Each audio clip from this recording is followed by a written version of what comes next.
जिनका नाम है वंडरिंग अर्थ 2023। तो कहानी के शुरू में हमें बताया जाता है कि सूरज आहिस्ता आहिस्ता बढ़ता जा रहा है और आने वाले 100 सालों के बाद वो इतना ज्यादा बढ़ जाएगा कि पूरी दुनिया को अपने अंदर समा लेगा। अब इसी तबाही से बचने के लिए सभी मुल्कों ने मिलकर एक गवर्नमेंट तैयार की जिसका नाम यूएजी था। इस गवर्नमेंट ने बहुत सारे प्रोजेक्ट्स तैयार किए जो आने वाले वक्तों में इंसानों की बेहतरी के लिए काम आ सकते थे। इस प्रोग्राम में इंसानों के दिमाग को एआई कंप्यूटर की मदद से चिप में स्टोर किया जाता था। इससे होता ये था कि वो मरने के बाद भी अपनी फैमिली के साथ रह सकते थे, यानी कि उनके दिमाग को किसी भी चीज में ट्रांसफर किया जा सकता था। लेकिन इन प्रोजेक्ट में बहुत से पैसों की जरूरत थी, तो इसलिए पैसे ज्यादा न होने की वजह से इस प्रोजेक्ट को बंद कर दिया गया। आगे इनका एक और प्रोजेक्ट था जो वंडरिंग अर्थ था। इसमें अर्थ जमीन पर बहुत सी इंजन लगाए जाने थे ताकि ये जमीन को उसकी जगह से थोड़ा सा मूव कर सके, यानी कि उसकी जगह से हटाकर उसे दूसरे सोलर सिस्टम में भेजा जा सकता था ताकि ये सूरज से आने वाली तबाही से उसे बचा सके। मगर इन इंजन को लगाने से पहले इन इंजन का टेस्ट चांद पर भी होना था ताकि पता चल सके कि ये तजुर्बा इनका सही से काम कर सकता है या नहीं। अब इस काम के लिए अलग अलग मुल्कों से बहुत से एस्ट्रोनॉट खलाबाजों को चुना गया था। अब हमें एक एस्ट्रोनॉट लियो दिखाया जाता है। यहाँ पर जो एआई वाला प्रोजेक्ट था उसके बंद होने की वजह से बहुत से लोगों ने एहतजाज करना शुरू कर दिया था क्योंकि वो इस प्रोजेक्ट को पूरा करने का कह रहे थे। तभी कुछ एहतजाज करने वाले लोग इन एस्ट्रोनॉट पर हमला कर देते हैं। यहाँ पर एक लेडी एस्ट्रोनॉट जिसका नाम हैन था वो इन लोगों का मुकाबला करती है और उन्हें रोक लेती है। इसके बाद सभी एस्ट्रोनॉट्स को एक एलिवेटर की मदद से चांद पर भेजा जाता है। ये एलिवेटर इन सभी को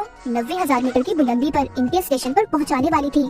सब उस स्टेशन पर पहुँच जाते हैं जहाँ पर इनकी ट्रेनिंग शुरू हो गई थी। वक्त गुजरने के साथ साथ इनकी ट्रेनिंग भी पूरी हो जाती है। लियो और हैन इस ट्रेनिंग के दौरान दोनों एक दूसरे को पसंद करने लगे थे। इन दोनों की ट्रेनिंग अब जब पूरी हो गई थी तो हैन अपने साथियों के साथ चांद पर जाने वाली थी और कुछ दिनों के लिए वो अब लियो से भी नहीं मिल सकती थी, इसलिए लियो उसके लिए वहाँ पर फूल लेकर आता है। लेकिन इससे पहले लियो फूल लेकर एलिवेटर से बाहर निकलता, उसका दरवाजा बंद हो गया था और वो भी इन्हीं के साथ यहीं पर फंस जाता है। वो एलिवेटर अब चांद पर जाने के लिए चलना शुरू हो गई थी। इनके पास कोई और रास्ता नहीं था, इसलिए हैन जल्दी से लियो को स्पेस सूट पहनने का कहती है ताकि वो इनके साथ जा सके। पर तभी इन्हें पता चलता है कि इनका सारा सिस्टम हैक हो गया है, यानी कि उनके सारे सिस्टम को किसी ने अपने कंट्रोल में कर लिया था और उनकी बेस पर भी ड्रोन से हमले होने लगे थे। साथ ही साथ इनकी एलिवेटर अब दोबारा से जमीन पर जाने वाली थी। तभी इनकी एलिवेटर में एहतजाज करने वाले लोग भी आ गए थे। वो इन पर हमला कर रहे थे। वो सभी की आईडीज यानी कि इनकी शनाख्त को चुराने लगते हैं ताकि वो इनके सिस्टम को पूरी तरह से अपने कंट्रोल में कर लें। वो इनके स्टेशन को तबाह करके पूरी तरह से उस पर कब्जा चाहते थे। उन्होंने बहुत सी जगहों पर बॉम्ब्स लगा दिए थे। लियो और हैन अपनी एलिवेटर में उनका मुकाबला करते हैं। अब जो उन्होंने बॉम्ब्स लगाए थे वो फटने लगते हैं। एक बॉम्ब जो उन्हें एहतजाज करने वाले लोगों ने इनकी एलिवेटर में भी लगा दिया था, जिससे वहाँ पर अब बहुत बड़ा धमाका होता है। इनका एलिवेटर दोबारा से जमीन पर आ गया था। अचानक से जमीन पर गिरने की वजह से बहुत से लोग मारे जाते हैं और काफी सारे लोग जख्मी भी हो गए थे। अब इस तबाही के बाद बाकी के मुल्क जो यूएजी से जुड़े हुए थे वो चाइना को वार्निंग देते हैं कि उन्हें अब जल्दी इंजन की टेस्टिंग चांद पर करनी होगी। इसके बाद हमें इनकी एक और टीम दिखाई जाती है जो पहले ही चांद पर बसी हुई थी। हमें कार्टनी हैंग्यू को देखते हैं जो अपने कैप्सूल से बाहर आते ही अपने कंप्यूटर के पास जाता है और अपने कंप्यूटर पर अपनी बेटी से बातें करने लगा था। तभी वहाँ जमीन से कुछ एस्ट्रोनॉट्स आते हैं जिनमें इनके लीडर भी थे, जो आकर अपनी टीम को बताते हैं कि हमें इंजन टेस्ट मिशन को कुछ महीनों में पूरा करना होगा। ये यहाँ पर इनकी मदद के लिए और भी बहुत से एडवांस सुपर कंप्यूटर लेकर आए थे जो इंजन को चलाने में इनकी मदद करने वाले थे। यहाँ पर हमें ये भी पता चलता है कि जो डिजिटल लाइफ प्रोजेक्ट था जिसमें इंसान के दिमाग को एआई की मदद से एक चिप में स्टोर किया जाता था, उसके हेड पहले हैंग्यू और इनके लीडर हुआ करते थे। मगर अब जब उस प्रोग्राम को बंद कर दिया गया तो इन्होंने यहाँ पर इस प्रोजेक्ट पर काम करना शुरू कर दिया। हैंग्यू यहाँ पर अपनी बेटी से बातें करने लगता है। यहीं पर हमें ये पता चलता है कि कुछ सालों पहले हैंग्यू की फैमिली का एक्सीडेंट हो गया था, मगर उसने अपनी बेटी के मरने से पहले उसके दिमाग पर एआई वाला पहला तजुर्बा किया। उसके दिमाग को उसने एआई की मदद से चिप में स्टोर कर लिया, मगर उसका ये तजुर्बा बस कुछ वक्त के लिए ही था। यहाँ पर जो हैंग्यू के लीडर सुपर कंप्यूटर को लाए थे, हैंग्यू उसकी मदद से अपनी बेटी को दोबारा से एआई रिपोर्ट बनाकर जिंदा करना चाहता था, मगर उसके लीडर इस काम के लिए उसे मना कर देते हैं क्योंकि ये काफी खतरनाक था।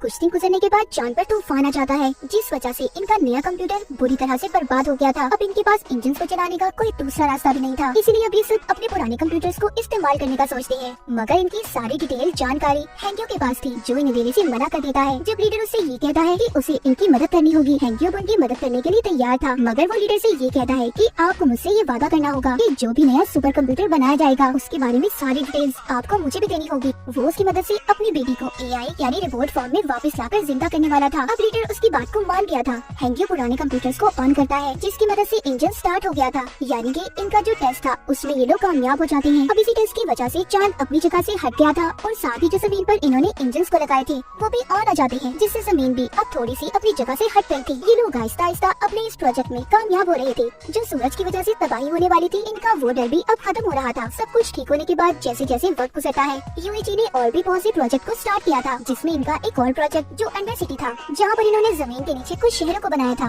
कि अगर जमीन पर कोई तबाही हुई तो बहुत से लोग वहाँ पर जाकर रह सकते हैं, मगर वहाँ का टिकट हर किसी के पास नहीं था। इसके बाद हमें कहानी में हैन और लियो दोबारा दिखाए जाते हैं, जिनकी अब शादी हो गई थी, उनका एक बेटा भी था। पर जब ये लोग मिशन पर गए थे तो उस वजह से हैन को कैंसर हो गया था, इसीलिए उसकी हालत बहुत खराब होती है और वो बहुत जल्दी मरने वाली थी। अब नए सुपर कंप्यूटर्स भी बना दिए गए थे, उनके अंदर बहुत सी एडवांस टेक्नोलॉजी को भी डाला गया था। उन्हीं में से अब एक कंप्यूटर जिसके सामने लियो बैठा था, वो कंप्यूटर उसका इंटरव्यू ले रहा था। यहीं पर हैंग्यू भी उन्हें देख रहा होता है। जब रात होती है तो रात को हैंग्यू अपन कंप्यूटर्स के पास जाता है। जैसा कि हम जानते हैं वो इन कंप्यूटर की मदद से अपनी बेटी का रिपोर्ट बनाना चाहता था, पर यहाँ तभी इनके हेड आ जाते हैं जो हैंग्यू को ये सब करने से रोक रहे थे। मगर इससे पहले हैंग्यू ने बहुत सारे कंप्यूटर के सिस्टम्स को खराब कर दिया था, जिसका नुकसान चांद पर जो इन्होंने इंजन्स लगाए थे उन्हें होता है। वो अब कंप्यूटर की इस गलत सिस्टम पावर से फट गए थे, जिस वजह से चांद अपनी जगह से हट गया था और 7 दिन के अंदर अंदर वो जमीन से टकराने वाला था। इसीलिए चाइना अपने अंडरग्राउंड शहरों को भी खोल देती है ताकि लोगों की जान बच पाए। उधर है लियो से कहती है कि मैं कुछ दिन में ही मरने वाली हूँ, तो इसीलिए तुम मेरा अंडरग्राउंड सिटी कार्ड तुम अपने डैड को दे देना, ताकि अगर तुम स्पेस खला में जाओ तो पीछे तुम्हारे डैड हमारे बेटे के साथ सही सलामत रह सके। कुछ दिन के बाद हैन की भी मौत हो जाती है और लियो के डैड उसके बेटे को लेकर अंडरग्राउंड शहर में चले गए थे। चाइना भी पूरे शहर में ये खबर फैला देता है कि चांद बहुत जल्दी जमीन से टकराने वाला है, मगर साथ ही साथ वो ये भी कहते हैं कि इसका हल भी इन्हीं के पास है। वो स्पेस में जाकर चांद पर बहुत से धमाके करेंगे, जिससे चांद जमीन से थोड़ा दूर हो जाएगा और फिर जमीन पर इंजन को लगाकर उसे चांद से दूर ले जाएंगे। और इस काम में इन्हें गवर्नमेंट की भी मंजूरी दे दी गई थी। लियो भी अब इस मिशन में स्पेस पर चला गया था। वो जाकर स्टेशन पर अपने हेड से मिलता है जो उसे ट्रेनिंग देने वाले थे। जब लियो की ट्रेनिंग पूरी हो जाती है, ये अब अपनी टीम के साथ स्पेसक्राफ्ट में बैठकर चांद की तरफ निकल गया था।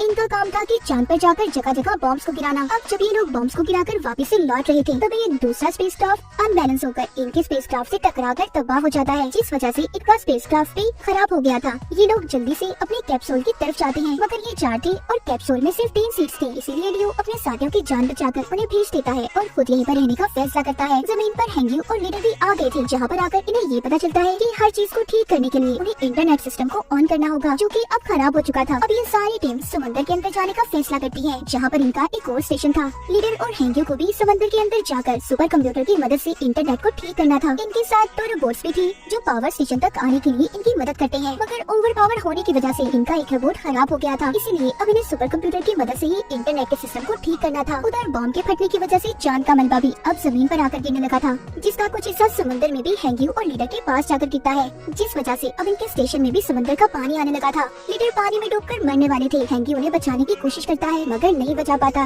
लीडर मरने से पहले हैंग्यू को सुपर कंप्यूटर का खुफिया कोड बता देते हैं, जिससे इंटरनेट को बहाल करके दुनिया को बचाया जा सकता था, जो बताने के बाद लीडर की मौत हो गई थी। उधर दूसरी तरफ गवर्नमेंट भी अपनी कोशिशों में लगी हुई थी। वो इस मुसीबत से बचने के लिए 300 लोगों की टीम स्पेस में भेजने का फैसला करते हैं, जो जाकर चांद पर बॉम्ब गिराने वाले थे। अब ये टीम जाकर स्पेस में लियो से मिलती है, जो अभी भी स्पेस में ही था। ये लोग इसे कैप्सूल में बैठाकर वापस से अर्थ पर भेजना चाहते थे, मगर लियो जाने से इनकार कर देता है। उधर हैंग्यू अभी भी इंटरनेट सिस्टम को ठीक नहीं कर पा रहा था। वो जानता था कि अगर उसने जल्दी इंटरनेट सिस्टम को ठीक न किया तो चांद जमीन से टकरा जाएगा, जिस वजह से ना ही इंजन ऑन होंगे और ना ही जमीन अपनी जगह बदल पाएगी, यानी कि सब कुछ खत्म होने वाला था। इस मिशन के पूरा होने के लिए सब लोग दुआएं मांग रहे थे। अब जो 300 लोगों की टीम चांद पर गई थी, वो वहाँ पर बड़े बड़े बॉम्ब से धमाके करते हैं, जिस वजह से चांद अब अपनी जगह से हटने लगा था। हैंग्यू भी उधर समझ गया था कि इतनी जल्दी इंटरनेट सिस्टम को ठीक नहीं कर सकता, इसीलिए वो यहाँ से अपने दिमाग को भी वो सुपर कंप्यूटर में डाल देता है। हैंग्यू की पानी में ही मौत हो गई थी। जब सबको ये बात पता चलती है कि हैंग्यू मर गया, सभी की उम्मीदें टूट गई थी, क्योंकि उन्हें अब ऐसा लग रहा था कि दुनिया खत्म हो जाएगी। पर हैंग्यू के मरते ही सब कुछ उसका दिमाग सुपर कंप्यूटर में ट्रांसफर हो गया था।